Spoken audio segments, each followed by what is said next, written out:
अस्सलाम वालेकुम सत श्री अकाल जी। उम्मीद करना कि सारे ठीक हो। दे अच्छा जी, माशाल्लाह एक और स्टूडेंट पास होए ने मोहम्मद हसन गुराया भाई ने जी। जीरो गलती इन्हां दी होई है और इन्हां अपनी थ्योरी पास कर ली है। तुहानूं बहुत बहुत मुबारक होवे।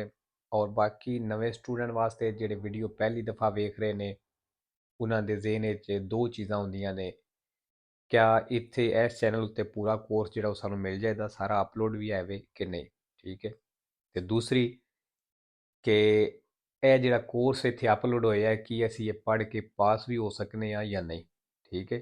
ਉਹਨਾਂ ਦੋਵਾਂ ਚੀਜ਼ਾਂ ਦਾ ਜਵਾਬ ਦੇਣਾ ਕਿ ਜਿੰਨੇ ਵੀ ਸਟੂਡੈਂਟ ਪਾਸ ਹੋ ਰਹੇ ਨੇ ਮਾਸ਼ਾਅੱਲਾ ਇੱਥੋਂ ਪੜ੍ਹ ਕੇ ਪਾਸ ਹੋ ਰਹੇ ਨੇ, ਨਾ ਕਿਸੇ ਕੋਲ ਆਨਲਾਈਨ ਕਲਾਸਿਸ ਲੈਣ ਦੀ ਜ਼ਰੂਰਤ ਹੁੰਦੀ ਹੈ ਔਰ ਨਾ ਹੀ ਤੁਹਾਨੂੰ ਕਿਸੇ ਬੁੱਕ ਦੀ ਜ਼ਰੂਰਤ ਹੈ। ਠੀਕ ਹੈ। ਪੂਰਾ ਕੋਰਸ ਇੱਥੇ ਅਪਲੋਡ ਹੈ, ਸਾਰੇ ਦਾ ਸਾਰਾ ਫ੍ਰੀ ਹੈ, ਤੁਹਾਡੀ ਤਿਆਰੀ ਫ੍ਰੀ ਹੋ ਜਾਏਗੀ। ਔਰ ਇਹੀ ਕੋਰਸ ਹੈ ਜਿਹੜੇ ਸਟੂਡੈਂਟ ਪੜ੍ਹ ਕੇ ਪਾਸ ਵੀ ਹੁੰਦੇ ਨੇ, ਕੋਰਸ ਚੇਂਜ ਕੋਈ ਨਹੀਂ ਹੋਇਆ। ਠੀਕ ਹੈ। ਜਦੋਂ ਵੀ ਕੋਰਸ ਚੇਂਜ ਹੋਵੇਗਾ ਤੁਹਾਨੂੰ ਇੱਥੇ ਉਹ ਵੀ ਮਿਲ ਜਾਏਗਾ। ਠੀਕ ਹੈ। ਇਸ ਵਾਸਤੇ ਟੈਨਸ਼ਨ ਫ੍ਰੀ ਹੋ ਕੇ ਆਪਣੀ ਤਿਆਰੀ ਕਰੋ। ਐਪਲੀਕੇਸ਼ਨ ਵੈਬ ਤੇ ਗੂਗਲ ਤੋਂ ਡਾਊਨਲੋਡ ਹੋ ਜਾਏਗੀ ਐਂਡਰੋਇਡ ਫੋਨ ਦੇ ਵਿੱਚ। ਔਰ ਅਗਰ ਤੁਹਾਡੇ ਕੋਲ ਆਈਫੋਨ ਹੈ ਤੇ ਫਿਰ ਤੁਸੀਂ ਗੂਗਲ ਤੋਂ ਆਨਲਾਈਨ ਪੜ੍ਹ ਸਕਦੇ ਹੋ। ਤੇ ਚਲੋ ਜੀ ਸਕੇਦਾ ਵੇਖ ਲੈਂਦੇ ਆ। ਅੱਛਾ ਜੀ, ਪਹਿਲਾ ਸਵਾਲ, La frenatura del rimorchio ਕਹਿੰਦੇ ਜਿਹੜੀ ਰਿਮੋਰਕਿਓ ਦੀ ਬ੍ਰੇਕ ਹੁੰਦੀ ਏ dotato di freno a inertia, ਜਿਹਦੇ ਵਿੱਚ ਇਨਰਸੀਆ ਬ੍ਰੇਕ ਲੱਗੀ ਹੁੰਦੀ ਏ। non avviene simultaneamente ਕਹਿੰਦੇ ਇਕੱਠੀ ਨਹੀਂ ਲੱਗਦੀ, ਨਾਲ ਹੀ ਨਹੀਂ ਲੱਗਦੀ a quella della motrice ਦੇ in quanto ਕਿਉਂਕਿ azionamento si ha solo dopo ਕਹਿੰਦੇ ਬਾਅਦ ਲੱਗਦੀ ਏ che il rimorchio ha esercitato, ਜਦੋਂ ਰਿਮੋਰਕਿਓ ਧੱਕਾ ਲਾਉਂਦਾ, ਪ੍ਰੈਸ਼ਰ ਪਾਉਂਦਾ una spinta sulla motrice ਦੇ ਉੱਤੇ ਵੇਰੋ ਜੀ। ਜਿਹੜੀ ਰਿਮੋਰਕਿਓ ਵਿੱਚ ਬ੍ਰੇਕ ਲੱਗੀ ਹੁੰਦੀ ਹੈ ਨਾ, ਉਹ ਇਹ ਨਹੀਂ ਹੁੰਦਾ ਕਿ ਜਦੋਂ ਅੱਗੇ ਵਾਲੀ ਗੱਡੀ ਦੀ ਅਸਾਂ ਬ੍ਰੇਕ ਲਾਉਂਦੇ ਗਏ ਤੇ ਨਾਲ ਹੀ ਉਹਦੀ ਵੀ ਲੱਗ ਜਾਣੀ ਹੈ। ਇਸ ਤਰ੍ਹਾਂ ਨਹੀਂ ਹੁੰਦਾ। ਜਦੋਂ ਮੁਤਰੀਚੇ ਬ੍ਰੇਕ ਲਾਉਂਦੀ ਏ, ਰਿਮੋਰਕਿਓ ਪਿੱਛੋਂ ਧੱਕਾ ਲਾਉਂਦਾ ਮੁਤਰੀਚੇ ਦੇ ਉੱਤੇ, ਉਦੋਂ ਰਿਮੋਰਕਿਓ ਦੀ ਬ੍ਰੇਕ ਨੂੰ ਖਿੱਚੀ ਲੱਗਦੀ ਹੈ ਤੇ ਉਸ ਤੋਂ ਬਾਅਦ ਜਿਹੜੀ ਬ੍ਰੇਕ ਲੱਗਦੀ ਹੈ ਰਿਮੋਰਕਿਓ ਦੀ। ਠੀਕ ਹੈ। ਬਾਕੀ ਇਹ ਚੀਜ਼ਾਂ ਡਿਟੇਲ ਨਾਲ ਮੈਂ ਸਮਝਾਈਆਂ ਨੇ ਜਿੱਥੇ ਜਿਹੜੀ ਵੀਡੀਓ ਅਪਲੋਡ ਕੀਤੀ ਹੈ। ਦੂਸਰਾ, La patente di categoria B ਕਹਿੰਦਾ B ਕੈਟੇਗਰੀ ਦਾ licence consente di guidare un'autovettura ਕਹਿੰਦਾ ਇਹ ਗੱਡੀ ਚਲਾਉਣ ਦੀ ਇਜਾਜ਼ਤ ਦਿੰਦਾ ਹੈ ਕਿ traina un rimorchio, ਜਿਹਨੇ ਰਿਮੋਰਕਿਓ ਟੋਚਨ ਕੀਤੀ ਹੈ, con massa del complesso veicolare ਜਿਹੜਾ ਇਸ ਪੂਰੀ ਗੱਡੀ ਦਾ ਵਜ਼ਨ ਹੋਵੇ pari a 4500 ਕਿਲੋਗ੍ਰਾਮੀ ਦੇ, ਤੇ ਕਹਿੰਦਾ B ਲਾਇਸੈਂਸ ਜਿਹੜਾ ਇਹ ਚਲਾਉਣ ਦੀ ਇਜਾਜ਼ਤ ਦਿੰਦਾ। ਫਾਲਸੋ ਜੀ B ਨਾਲ ਤੁਸੀਂ ਮੈਕਸਿਮਮ 3500 ਕਿਲੋਗ੍ਰਾਮੀ ਦੀ ਚਲਾ ਸਕਦੇ ਹੋ। ਠੀਕ ਹੈ।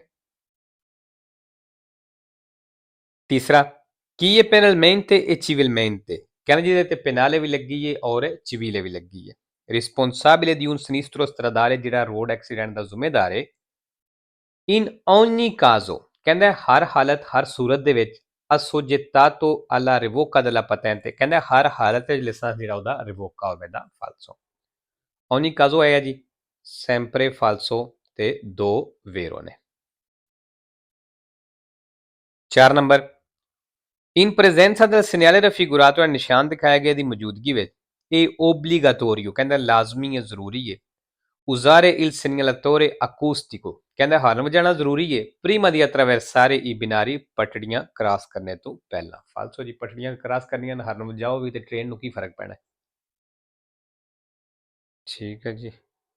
5 ਨੰਬਰ, ਅੱਛਾ ਜੀ, ਇਸ ਨਿਸ਼ਾਨ ਦਾ ਕੀ ਮਤਲਬ ਹੈ ਕਿ ਜਿਹੜੀ ਗੱਡੀ 3.5 ਮੀਟਰ ਜਿਹਦੀ ਉਚਾਈ ਹੈ ਉਹ ਇੱਥੋਂ ਗੁਜ਼ਰ ਸਕਦੀ ਹੈ।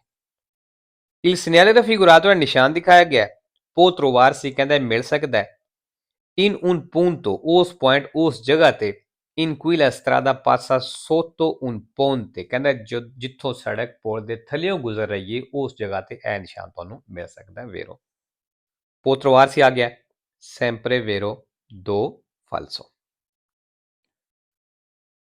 6 ਨੰਬਰ, ਅੱਛਾ ਜੀ, ਇਹ ਪਨੇਲੋ ਵੀ ਜਿਹੜੀ ਇਹ ਤਸਵੀਰ ਹੈ ਕਾਫੀ ਦਫਾ ਹੁੰਦੀ ਹੈ ਪਈ। rispetto al veicolo che procede nel senso della freccia ਕਹਿੰਦਾ ਉਹ ਗੱਡੀ ਜਿਹੜੀ ਤੀਰ ਦੀ ਤਰਫ ਚੱਲ ਰਹੀ ਹੈ। La striscia continua centrale in figura ਜਿਹੜੀ ਕੰਟੀਨਿਊ ਲਾਈਨ ਤਸਵੀਰ ਦੇ ਵਿੱਚ si trova ਕਹਿੰਦਾ ਮਿਲੇਗੀ prima di una curva ਇੱਕ ਮੋੜ ਤੋਂ ਪਹਿਲਾਂ। ਵੇਰੋ 7 ਨੰਬਰ, senso vietato ਦਾ ਨਿਸ਼ਾਨ ਹੈ ਤੇ ਥੱਲੇ ਬੱਸ ਦੀ ਤਸਵੀਰ ਬਣੀ ਔਰ accetto ਲਿਖਿਆ, ਮਤਲਬ ਇਧਰੋਂ ਸਾਰੀਆਂ ਗੱਡੀਆਂ ਨੂੰ ਐਂਟਰ ਹੋਣੇ ਦੀ ਪਾਬੰਦੀ ਹੈ, ਐਂਟਰ ਨਹੀਂ ਹੋ ਸਕਦੀਆਂ ਸਿਵਾਏ ਬੱਸ ਦੇ। il segnale in figura ਨਿਸ਼ਾਨ ਤਸਵੀਰ ਦੇ ਵਿੱਚ consente accesso ਐਂਟਰੀ ਦੀ ਇਜਾਜ਼ਤ ਦਿੰਦਾ, ਐਂਟਰ ਨੂੰ ਇਜਾਜ਼ਤ ਦਿੰਦਾ ਹੈ solo ali autobus ਸਿਰਫ ਬੱਸਾਂ ਨੂੰ ਵੇਰੋ। 8 number, su una strada a doppio senso di marcia, ਕਹਿੰਦਾ doppio senso ਸੜਕ ਦੇ ਉੱਤੇ nello svoltare a sinistra ਖੱਬੇ ਮੁੜਦਿਆਂ ਹੋਇਆਂ si deve di norma lasciare il centro dell'incrocio, ਕਹਿੰਦਾ ਖੱਬੇ ਮੁੜਦਿਆਂ ਹੋਇਆਂ ਚੌਕ ਦਾ ਸੈਂਟਰ ਛੱਡਣਾ ਜੇ alla nostra destra ਆਪਣੇ ਸੱਜੇ come i veicoli in figura ਜਿੱਕਣ ਗੱਡੀਆਂ ਤਸਵੀਰ ਦੇ ਵਿੱਚ ਨੇ ਵੇਰੋ। ਅੱਛਾ ਜੀ, ਜਿਹੜੀਆਂ ਗੱਡੀਆਂ ਨੇ ਇਹ ਮੁੜ ਕੇ ਆ ਗਈਆਂ ਨੇ। ਉਹ ਸਵਾਲ ਕੀ ਕਰ ਰਿਹਾ ਹੈ ਵੀ ਜਦੋਂ ਇਸ ਤਰ੍ਹਾਂ ਚੌਕ ਹੈ ਔਰ ਤੁਸੀਂ ਖੱਬੇ ਮੁੜਨਾ ਹੈ ਤੇ ਖੱਬੇ ਇਸ ਤਰ੍ਹਾਂ ਮੁੜਨਾ ਹੈ ਕਿ ਚੌਕ ਦਾ ਸੈਂਟਰ ਤੁਹਾਡੀ ਸੱਜੀ ਸਾਈਡ ਤੇ ਆਵੇ। ਵੇਖੋ ਜਿੱਥੋਂ ਗੱਡੀਆਂ ਮੁੜ ਕੇ ਗਈਆਂ ਨੇ ਚੌਕ ਦਾ ਸੈਂਟਰ ਇਹਨਾਂ ਦੀ ਸੱਜੀ ਸਾਈਡ ਤੇ ਆਉਂਦਾ ਹੈ। ਠੀਕ ਹੈ, ਇੱਕ ਤਾਂ ਚੀਜ਼ ਇਹ ਹੋ ਗਿਆ ਜਿਹੜੀ ਚੀਜ਼ ਸਮਝਾਣੀ ਸੀ। ਬਾਕੀ ਦੂਸਰੀ ਇਹਨਾਂ ਤਸਵੀਰਾਂ ਦੀ ਨਿਸ਼ਾਨੀ ਵੀ ਆਵੇ ਜਿਹਦੇ ਵਿੱਚ ਇਸ ਤਰ੍ਹਾਂ ਦੀਆਂ ਦੋ ਗੱਡੀਆਂ ਹੁੰਦੀਆਂ ਨੇ। ਇਹ ਲੈਣਾ ਆਪਸ ਵਿੱਚ ਟੱਚ ਕਰ ਜਾਣ ਤੇ ਫਾਲਸ ਹੋਏ, ਇਹ ਲੈਣਾ ਆਪਸ ਵਿੱਚ ਟੱਚ ਨਾ ਕਰਨ ਜਿਹੜੀਆਂ ਤੁਹਾਨੂੰ ਪਿੱਛੇ ਨਜ਼ਰ ਆ ਰਹੀਆਂ ਨੇ ਤੇ ਫਿਰ ਵੇਰ ਹੋਏ। ਇਹ ਵੇਖੋ ਆਪਸ ਵਿੱਚ ਟੱਚ ਨਹੀਂ ਪਈਆਂ ਕਰਦੀਆਂ, ਵੇਰ ਹੋਏ। ਠੀਕ ਹੈ, ਇਹ ਨਿਸ਼ਾਨੀ ਹੈ ਇਹਦੀ। 9 ਨੰਬਰ, la fermata è vietata, ਕਹਿੰਦਾ fermata ਮਨਾ ਹੈ allo sbocco dei passi carabili ਦੇ ਮੂੰਹ ਦੇ ਅੱਗੇ, sbocco ਦੇ ਅੱਗੇ। ਫਾਲਸੋ ਜੀ, fermata ਮਨਾ ਕੋਈ ਨਹੀਂ, ਸੋਸਤਾ ਮਨਾ ਹੈ। 10 number, se un veicolo è dotato di airbag, ਕਹਿੰਦਾ ਅਗਰ ਗੱਡੀ ਨੂੰ 에ਅਰਬੈਗ ਲੱਗੇ ਹੈ non vi è obbligo, ਫਿਰ ਕਹਿੰਦਾ ਤੁਹਾਡੇ ਤੇ obbligo ਕੋਈ ਨਹੀਂ ਹੁੰਦਾ, ਲਾਗੂ ਕੋਈ ਨਹੀਂ ਹੁੰਦਾ di indossare le cinture di sicurezza, belt ਲਾਣਾ durante la marcia, ਚੱਲਦਿਆਂ ਹੋਇਆਂ। ਫਾਲਸੋ। 11 number, se un ferito della strada, ਜੇ ਸੜਕ ਦੇ ਉੱਤੇ ਇੱਕ ਜ਼ਖਮੀ ਹੈ e in stato di incoscienza ਔਰ ਬੇਹੋਸ਼ੀ ਦੀ ਹਾਲਤ ਵਿੱਚ bisogna fasciargli la testa, ਕਹਿੰਦਾ fasciargli la testa ਕਰ ਦਿਓ ਉਹਦੇ ਸਿਰ ਤੇ ਪੱਟੀ ਵਾਲ ਦਿਓ। ਫਾਲਸੋ। 12 ਨੰਬਰ, l'isola di traffico, ਕਹਿੰਦਾ ਜਿਹੜਾ isola di traffico ਹੈ viene evidenziata, ਕਹਿੰਦੇ ਦੀ ਪਹਿਚਾਣ ਹੁੰਦੀ ਹੈ mediante ਜ਼ਰੀਏ ਰਾਹੀਂ zebbrature di colore bianco, ਕਹਿੰਦਾ ਜਿਹੜੇ ਜ਼ੈਬਰੇ ਦੀ ਤਰ੍ਹਾਂ ਦਾ ਬਿਆਂਕੋ ਕਲਰ ਹੁੰਦਾ ਹੈ ਇਸ ਤਰ੍ਹਾਂ ਦੀ ਪਹਿਚਾਣ ਹੁੰਦੀ ਹੈ ਵੇਰੋ। 13 ਨੰਬਰ, ਨਿਸ਼ਾਨ ਦਾ ਕੀ ਮਤਲਬ ਹੈ ਜੀ? ਅੱਗੇ ਜਾ ਕੇ ਤੁਸੀਂ ਸੱਜੇ ਮੁੜਨਾ ਹੈ। il segnale raffigurato, ਨਿਸ਼ਾਨ ਦਿਖਾਇਆ ਗਿਆ indica, ਦੱਸ ਰਿਹਾ ਕਿ obbligatorio passare a destra, ਵੀ ਲਾਜ਼ਮੀ ਹੈ ਸੱਜੇ ਤੋਂ ਗੁਜ਼ਰਨਾ dell'ostacolo, ਰੁਕਾਵਟ ਦੇ। ਫਾਲਸੋ ਜੀ, ਇਹ passare ਨਹੀਂ svoltare ਦਾ ਨਿਸ਼ਾਨ ਹੈ।